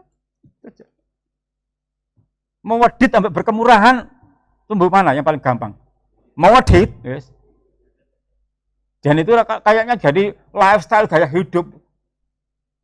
Yesus medit, you know, gitu kan. Hidup medit itu. Orang berbaik hati dan medit, munculnya medit duluan. Yang di luar pula medit itu kikir. Yang di Jawa pasti tahu medit itu. Itu tumbuh duluan. Itu pertentangan dalam diri kita loh. Yang bisa mengatur siapa? Ya diri kita. Jadi pertanyaannya adalah, yang mana tumbuh duluan? Yang buah yang baik atau enggak baik? Sama-sama mau nempel loh ya. Ini beratnya loh ya di sini. Nah, oke. Wah, Tuhan ya, siang hari ini cespleng rasanya ya. Puji Tuhan. Lewego rasanya. Iya, tiap hari buah yang enggak baik muncul terus. Antara ngomel berdiam diri itu disik mana rasanya? Haleluya. Saya tak baleni sih. Antara ngomel sama berdiam diri disik mana? Ojo get-get sing di rumah krungu. Loh iya toh fakta toh iya. Ngomel untuk menahan diri enggak ikut itu berat. Itu loh. Sini gak betah gak iso, dikira aku gak iso ta. Sampai 5 aku iso 7. Allah. Sama-sama nempel loh ya, sama-sama dengar firman loh ya, sama-sama ibadah, sama-sama pelayan Tuhan. Baik menahan godaan untuk buah yang baik gak baik itu perjuangan. Dan sukses yang gak baik muncul duluan. Iya. Ya toh. Tenang mbak gua doa di mana? Gak ngaku ya. Waktu abot ngaku soalnya ya. Haleluya. Gua doa ini wandus gitu. Nampak sowan itu. Itu muncul duluan ya susah nangani. Bodoh-bodoh nempel ya. Masa enggak ada ayat ket mau tulisannya, gak usah ayat. Kok diwaca tok gak dilakoni, kok sik iki kalimat sik ae. Buah yang baik atau enggak baik gitu loh. Kan lebih cepat tumbuh buah yang baik atau yang enggak baik. Haleluya. Silakan direnungkan ya. Nanti pulang coba dipikirkan lagi. Tadi malam, kemarin, iya buah apa ya yang muncul duluan ya? Ya. Di pekerjaan, ya apa ya sih? Memang berat loh, munculkan buah yang baik itu enggak semudah diomongkan gitu loh. Berat gitu. Tapi bukan berarti enggak bisa. Dengan kekuatan Roh Kudus kita dimampukan. Makanya serahkan diri kita kepada Dia untuk dituntun dalam kuasa rohnya, Roh Kudus. Bukan roh kita, tapi Roh Kudus akan menuntun kita. Ayat 6. Puji Tuhan, cepat ya. Kurang ayat 8 dikit lagi. Oke, ya. Semangat. Wih, gak semangat, seneng aku. Oke, tak terus no ya. Kita baca ayat yang ke-6 ya. Oke.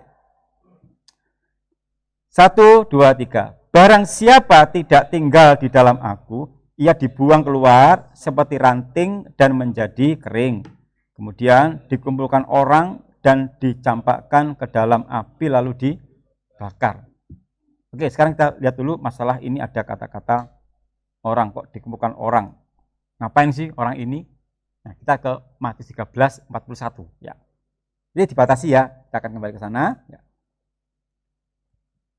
Matius 13 ayat 41. Oke, jangan disiapkan dulu ya. Alkitab pribadinya kita baca. 1, 2, 3. Anak manusia akan menyuruh malaikat-malaikatnya dan mereka akan mengumpulkan segala sesuatu yang menyesatkan dan semua orang yang melakukan kejahatan dan dalam kerajaannya. Mengumpulkan anak manusia, Yesus akan menyuruh malaikatnya untuk mengumpulkan segala hal yang menyesatkan. Jadi malaikat Tuhan itu tidak hanya dikirim untuk melindungi seperti di Mazmur 91, malaikatnya melindungi, enggak hanya disuruh melindungi, tapi juga disuruh mengumpulkan segala sesuatu yang menyesatkan, yang tidak ada gunanya. Nah, dihubungkan di Yohanes tadi ayat yang ke-6, maka ada orang yang mengumpulkan rantai yang enggak berguna dibakar. Jadi orang di sana adalah malaikat yang disuruh untuk mengumpulkan orang yang enggak berguna. Jadi setiap rantai yang enggak berguna nanti akan dikumpulkan. Terus diapakan? Diapakan? Loh, diapakan? Ya kita baca lagi ya di Yohanes tadi. Ayo. Aku kaget. Gak apa-apa, mungkin dia menikmati suasana ya. Itu tadi ilustrasi musiknya. Tentang buah yang tidak baik. Jadi ada backgroundnya ya. Oke. Ayat yang ke-6 ya, kita ulang membaca. Ya, 1, 2, 3. Barang siapa tidak tinggal di dalam aku, ia dibuang keluar seperti ranting dan menjadi kering. Kemudian dikumpulkan orang dan dicampakkan ke dalam api lalu jadi enggak berguna diapakan? Oke. Sekarang masalah api. Matius 13. Masalah api ya. Oke. Supaya kita tahu makna ayat ini. Masalah api sekarang. Matius 13. Ya. Sekarang kita baca dulu ayat 30 ditambah 40 sampai 42. Oke, yuk kita baca ya. Sekarang ayat yang ke 30 dulu kita baca. 1, 2, 3. Sebentar. Ya, ulang ya. 1, 2, 3. Biarkanlah keduanya tumbuh bersama sampai waktu menuai. Pada waktu itu aku akan berkata kepada para penuai, kumpulkanlah dahulu lalang itu dan ikatlah berberkas-berkas untuk dibakar. Kemudian kumpulkanlah gandum itu ke dalam lumbungku. Yang dikumpulkan dahulu lalang itu kan enggak berguna. Karena enggak berguna dibakar. Sekarang 40 sampai 42. 1, 2, 3. Maka seperti lalang itu dikumpulkan dan dibakar dalam api, demikian juga pada akhir zaman. Anak manusia akan menyuruh malaikat-malaikatnya dan mereka akan mengumpulkan segala sesuatu yang menyesatkan, dan semua orang yang melakukan kejahatan dari dalam kerajaannya. Semuanya akan dicampakkan ke dalam dapur api, di sanalah akan terdapat ratapan dan kertakan gigi. Ya, jadi ini kesimpulan bahwa kalau yang enggak berguna itu pada akhirnya akan dibakar. Dibakar karena ya memang enggak berguna. Kalau kita melihat di orang menebang pohon, ranting dikumpulkan, yang kering dibakar. Sia-sia, enggak ada gunanya. Tentang dibakar, Yehezkiel 15 ayat 6. Tentang dibakar, Yehezkiel 15 ayat 6.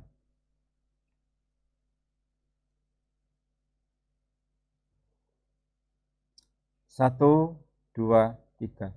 Oleh sebab itu, beginilah firman Tuhan Allah, seperti kayu anggur di antara kayu-kayu di hutan, yang kulemparkan ke dalam api untuk dibakar, begitulah aku lakukan terhadap penduduk Yerusalem. Mengapa dibakar? Enggak berguna. Seperti kayu anggur di antara kayu-kayu di hutan. Pokok anggur yang enggak berguna. Kayu anggur yang enggak berguna akan dibakar. Ini peringatan untuk kita semuanya, keluarga Sion, juga pemirsa yang ada di rumah, dimanapun juga berada. Di akhir zaman ini, kalau kita sudah memperhatikan firman pengajaran begitu dibukakan rahasianya, dan kita semakin mengetahui betapa pentingnya untuk menjadi ranting yang berbuah. Kan tiba saatnya nanti akan ada dibakar ini, yang enggak berguna, hidup yang enggak berguna dibakar, yang artinya akan dimasukkan ke api neraka. Kan hidup enggak berguna. Artinya tidak bisa menjadi berkat, selalu muncul kelaliman, bukan keadilan. Muncul keonaran, bukan kebenaran. Mengecewakan hatinya Allah. Hidup yang tidak bisa menjadi berkat itu mengecewakan hatinya Allah, yang pada akhirnya nanti akan dibakar. Sekarang kembali kepada kita. Gimana kalau rasanya nanti, dibakar ya. Panasnya minta ampun, sengsara. Jika kita sudah tahu seperti ini, mulai siang hari ini, segera ubah sifat kita. Yang belum pernah menjadi buah yang baik, tumbuhkan dalam diri kita menjadi berbuah yang baik. Supaya nanti pada akhirnya nanti, hidup kita tidak dipotong dan dibakar sia-sia. Bertahun-tahun terima berkat firman, tapi tidak pernah menjadi berkat dalam hidupnya. Selalu membuat kelaliman, selalu membuat keonaran. Dipotong nanti, dicampakkan ke dalam api. Ya.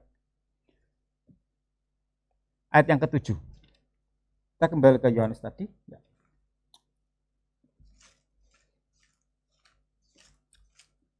Masih semangat? Masih ya. Ya semangat, tinggal mendengarkan saja ya. Yang nyampaikan ini sekarang tambah bersemangat. Oh haleluya. Oke, ayat ke-7 ya, kita baca ulang ya. Ya. 1, 2, 3. Jikalau kamu tinggal di dalam aku dan firmanku tinggal di dalam kamu, mintalah apa saja yang kamu kehendaki dan kamu akan menerimanya. Amin. Syarat untuk doa kita didengar Tuhan, yaitu tinggal di dalam Kristus dan firman-Nya ada dalam diri kita. Supaya saat kita berdoa, Tuhan mendengarkan. Yang melekat kepadaku, yang berseru kepadaku, dia mendapatkan perlindungan saat kesusahan. Tidak mengalami hal-hal yang tidak baik, tapi saat dia juga akan, kalau toh mengalami derita, dia dikuatkan, dimampukan, karena ada perlindungan. Mengapa? Karena dia melekat kepadaku, dia berseru, dia berdoa. Tinggal dalam Kristus dan firman-Nya ada dalam diri kita, membuat apa yang menjadi kerinduan kita, kebutuhan kita, doa-doa kita akan menerimanya. Yang sesuai dengan kehendak Allah. Nah karena itu kalau kita berdoa, jangan lupakan, sertakan. Tuhan, biarlah kehendak-Mu saja yang jadi. Karena jika tidak demikian, maka kita akan menyesal dan tadi muncul persungutan. Karena ada orang yang berdoa lama tapi nggak dijawab dan dia kecewa. Sakjane Tuhan itu baik apa enggak sih? Aku doa lama nggak pernah dijawab. Doamu doa apa kan gitu? Pertanyaannya doamu doa apa dulu? Sesuai enggak dengan kehendak Tuhan? Gimana aku tahu sesuai atau enggak? Nah karena itu biarlah kehendakmu saja yang jadi. Jika sesuai kehendak Tuhan dinyatakan, jika enggak ya sudah. Ada juga seperti itu. Dia lama berdoa, kok dia merasa enggak dikabulkan, dia nyesel berdoa. Doa kok nyesel ya? Doa itu kan meminta toh. Yang berhak memberi siapa? Yang kita mintai doa. Nah kalau yang kita mintai doa enggak memberi, kan kita enggak berhak untuk nagih-nagih toh. Makanya kalau kita berdoa, Tuhan ya kehendakmu saja jadi. Saya percaya kok kalau itu kita butuhkan dan Tuhan tahu memang kamu butuh, pasti akan diberikan. Enggak mungkin enggak. Asalkan tinggal di dalam aku. Dan firman itu tinggal di dalam diri kita. Haleluya ya. Kekasihan semuanya ya. Akhir zaman ini jangan makin jauh dari persekutuan. Ya. Sudah tertulis dalam Ibrani 10 ayat 25. Jangan menjauhkan diri dari persekutuan seperti dibiasakan oleh beberapa orang. Jadi mereka sudah biasa untuk tidak bersekutu. Mereka sudah biasa tidak beribadah. Biasa. Kamu enggak ibadah? Enggak, aku enggak biasa soal ibadah ngono. Oh, aku pengen ini kumpul ke gereja bersekutu. Lek online kurang greget, kurang asik gitu. Ngomong oleh males lah wis. Alasane ono gitu. Ya ta? Ya memang manusia kan punya banyak alasan ya. Oke. Ya, oke, sekarang ayat yang ke-7. Oh, haleluya. Mendekati puji Tuhan, sukacita. Haleluya. Ada keterangan lagi enggak ayat yang ke-7 ya? Bentar. Tak klik dulu ya. Kalau sampai ayat 8 harus haleluya lo ya. Duh mana haleluya? Haleluya. Puji Tuhan. Ya kita baca dulu ya, kita baca dulu haleluya. Sukacita. Oke. Kita baca ya. 1, 2, 3. Dalam hal inilah Bapakku dipermuliakan, yaitu jika kamu berbuah banyak dan dengan demikian kamu adalah murid-muridku. Jika kamu berbuah banyak, maka kita mempermuliakan Bapa di surga. Hidup kita yang di dalam kebenaran itu mempermuliakan Tuhan, mempermuliakan Bapa di surga. Hidup yang berbuah itu adalah hidup yang bisa menjadi berkat. Buah dalam kebaikan khususnya, bukan kejahatan. 1 Timotius 6, 18 sampai 19.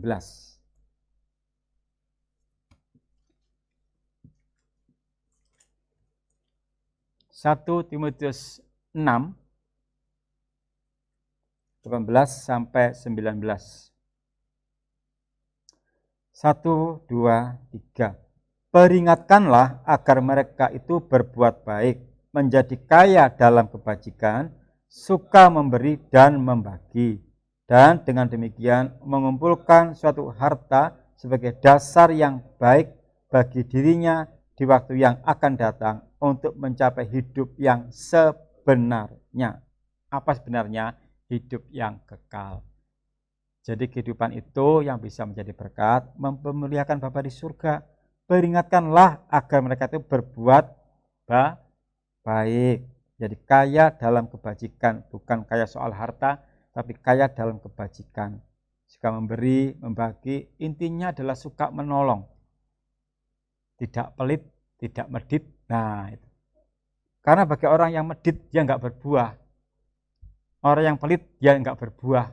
Tapi orang yang suka membagi, ya sesuai dengan kemampuan kita, jangan mengada-ngada gitu. Sesuai dengan kemampuan kita. Tapi yang intinya adalah bukan masalah besar kecilnya yang kita berikan, tapi kita mau berbuat baik. Itu yang menjadi intinya. 2 Korintus 9, 10 sampai 13. 2 Korintus 9, 10 sampai 13. 2 Korintus 9, 10 sampai 13. 11. 1, 2, 3. Ia yang menyediakan benih bagi penabur dan roti untuk dimakan. Ia juga yang akan menyediakan benih bagi kamu dan melipat gandakannya dan menumbuhkan buah-buah kebenaranmu. Amin. Kamu akan diperkaya dalam segala macam kemurahan hati. Amin. Yang membangkitkan syukur kepada Allah oleh karena kami. Sebab pelayanan kasih yang berisi pemberian ini bukan hanya mencukupkan keperluan-keperluan orang-orang kudus, tetapi juga melimpahkan ucapan syukur kepada Allah.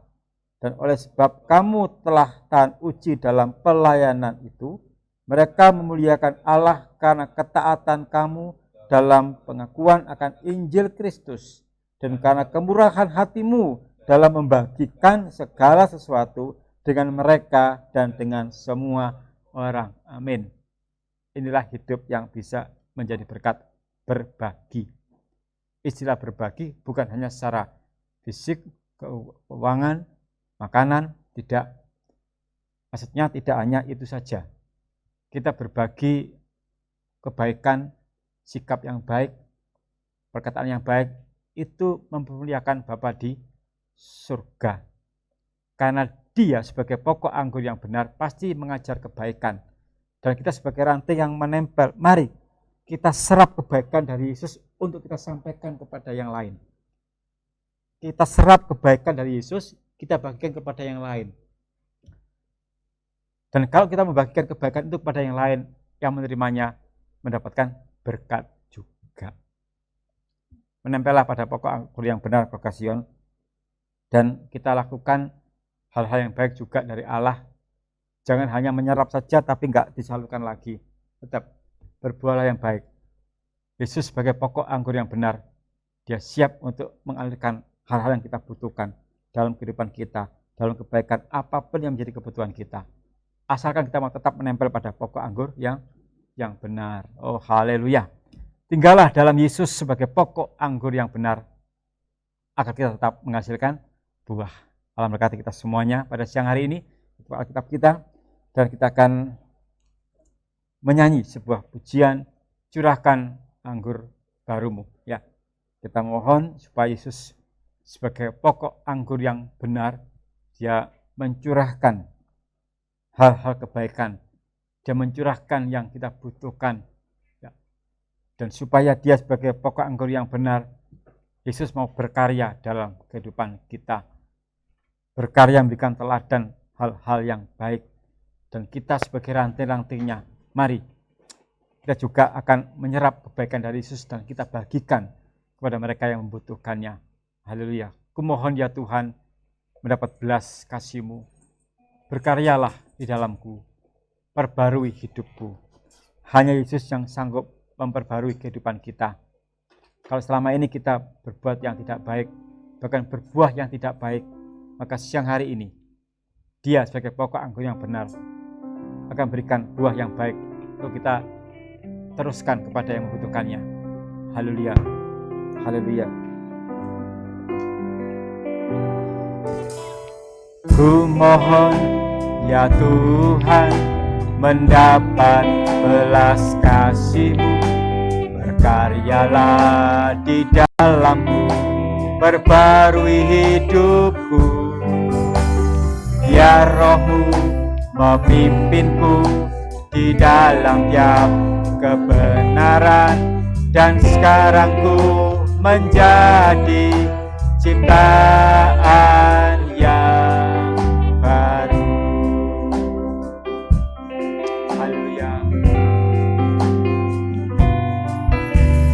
Ku mohon ya Tuhan, mendapat belas kasih-Mu, berkaryalah di dalamku, perbarui hidupku. Biar Roh-Mu memimpinku di dalam tiap kebenaran, dan sekarang ku menjadi ciptaan yang baru. Curahkan Tuhan anggur baru-Mu, ku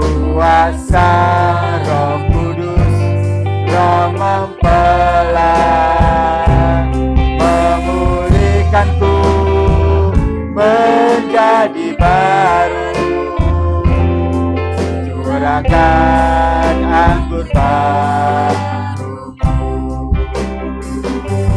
curahkan Tuhan anggur barumu, kuasa Roh Kudus, Roh mempelai, memulihkanku menjadi baru, curahkan anggur barumu. Sebagai pokok anggur yang benar, Yesus memberikan teladan kepada kita semuanya untuk selalu berbuat yang baik. Kalau kita sudah menempel pada pokok anggur yang benar, menjadi ranting-ranting, saatnya kita juga menghasilkan buah yang baik, buah dalam kebenaran, buah dalam kebajikan. Jangan sampai kita menjadi anggur yang penuh dengan duka cita, tapi mari kita menjadi anggur yang penuh dengan sukacita.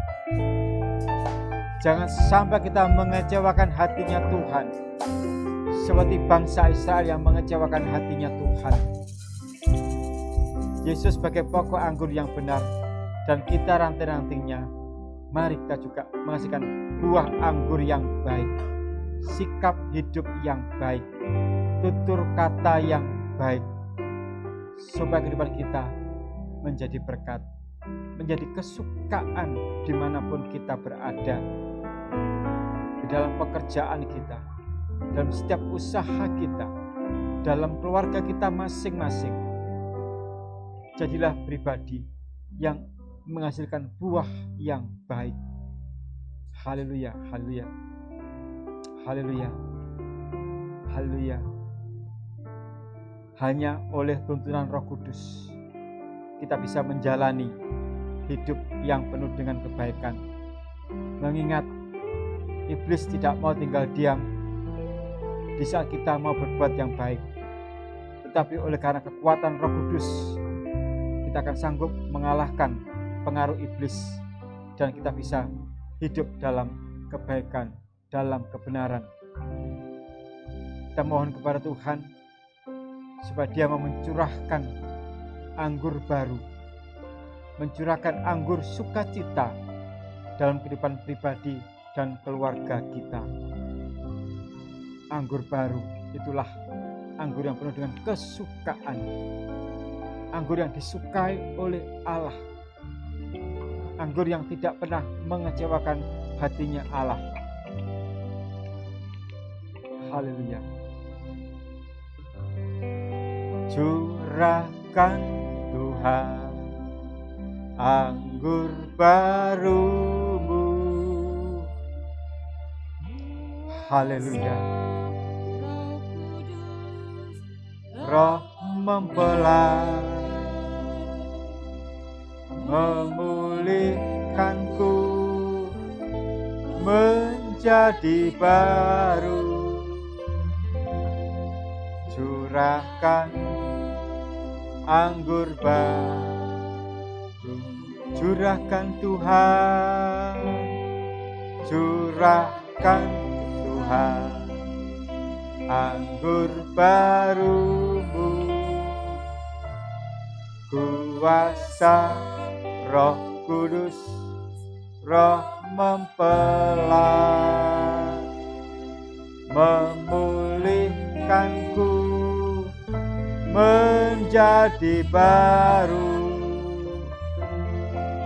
curahkan anggur baru, memulihkanku, memulihkanku menjadi baru, curahkan, curahkan anggur baru,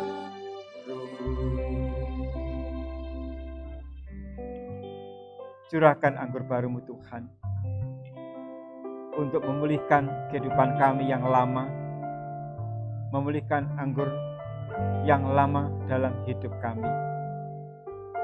Roh Kudus, Roh mempelai, kuasai kehidupan kami, kuasai seluruhnya. Dan kami membuka hati untuk terus mengalami proses pembersihan, karena kami sebagai ranting layak untuk dibersihkan dengan firman pengajaran, supaya kami sebagai ranting dapat menghasilkan buah yang baik, buah kebenaran, buah keadilan dalam kehidupan kami. Kami bersyukur firman pengajaran pada siang hari ini mendidik, mengajar kami, menyatakan kesalahan kami, dan juga kami bersyukur firman pengajaran pada siang hari ini menunjukkan jalan yang benar dalam kehidupan kami. Terima kasih Tuhan Yesus, terima kasih. Kami merasakan berkat yang besar untuk ibadah pada siang hari ini. Sejak dari awal ujian hingga saat firman pengajaran disampaikan, kami merasakan kuasa-Mu bekerja dalam kehidupan kami. Kami bersyukur. Dan pada siang hari ini tetap kami bawa dalam doa untuk bangsa dan negara kami Indonesia yang masih terus berjuang untuk mengatasi wabah pandemi ini. Tuhan, hanya kepadamu kami berharap, hanya kepadamu kami meminta. Biarlah semuanya kehendak-Mu saja yang jadi. Terima kasih Tuhan Yesus, terima kasih. Mohon berkat-Mu untuk seluruh keluarga Sion pada siang hari ini, baik yang ada di gereja maupun yang ada di rumah. Biarlah berkat, damai sejahtera, sukacita, kelimpahan jasmani rohani Engkau nyatakan dalam kehidupan kami mulai hari ini sampai selama-lamanya. Biarlah kami tetap tinggal di dalam Engkau dan Engkau juga tinggal di dalam kehidupan kami. Dan kami tetap mau menempel pada pokok anggur yang benar, yaitu Tuhan Yesus Kristus. Terima kasih Tuhan Yesus, dan bersyukur atas penyertaan-Mu dalam ibadah kami ini, mulai awal hingga selesainya. Dan untuk ibadah nanti sore, ibadah Youth Sion, juga mohon berkat-Mu. Terima kasih, dengan doa dan ucapan syukur kami.